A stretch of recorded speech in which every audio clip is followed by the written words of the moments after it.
یہ کہانی شمالی آسٹریلیا کی ایک جھیل میں پیش آتی ہے جہاں کیٹ اور اس کے ساتھی وہاں مچھلیاں پکڑنے کے لیے آئے تھے، لیکن اچانک ایسا لگا کہ انہوں نے کچھ پکڑ لیا ہے، مگر جب انہوں نے اسے پکڑنے کی کوشش کی تو اس نے انہیں پانی میں گھسیٹ لیا۔ تو کچھ نے اپنے آپ کو درخت کے پیچھے چھپا لیا، مگر پھر بھی ان میں سے ایک ساتھی نے اپنے دوسرے ساتھیوں کو بچانے کی کوشش کی تو اس نے اپنے سامنے کیٹ کو پانی میں گرا ہوا دیکھا اور وہ پریشان ہونے لگی۔ تو دوسرے ساتھی نے اسے چیخ کر آواز لگی کہ لینس، تمہاری طرف مگرمچھ آ رہا ہے۔ پھر کیٹ جو کشتی کے نیچے دبی ہوئی تھی پانی کے بہاؤ کی وجہ سے باہر آئی اور الٹی ہوئی کشتی کے اوپر چڑھنے لگی اور اس کے اوپر لیٹ گئی، مگر اس طرف بھی مگرمچھ آ رہا تھا، اس لیے اس نے لینس نے پانی کو تھپڑ مارنے شروع کر دیے،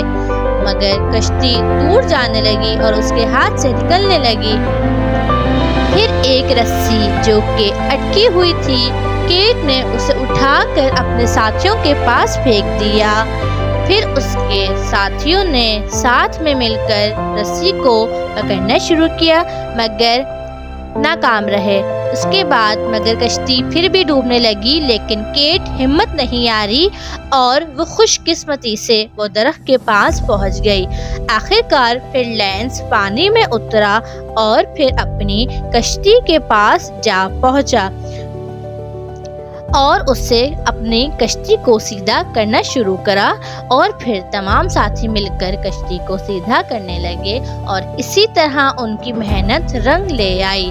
اور پھر کشتی سیدھی ہو گئی۔ یہ سب دیکھ کر سبھی ساتھی خوش ہو گئے۔ اس کے بعد تمام ساتھی اپنی کشتی کو دیکھ رہے تھے، وہ چاہ رہے تھے کہ ہماری کشتی کسی طرح سیدھی ہو جائے، لیکن ان کی یہ کوشش ابھی فی الحال ناکام چل رہی تھی، لیکن وہ بھرپور کوشش کر رہے تھے کہ وہ کسی طرح اپنی کشتی کو سیدھا کر سکیں۔ وہ اسی معاملات میں درخت سے نیچے اترے اور اپنی کشتی کو سیدھا کرنے کے لیے محنت کرنی شروع کری۔ آخرکار وہ جو رسی جو انہوں نے کشتی کے ساتھ باندھی ہوئی تھی، اس کے ذریعے پکڑتے ہوئے ان کا ایک دوست آگے بڑھا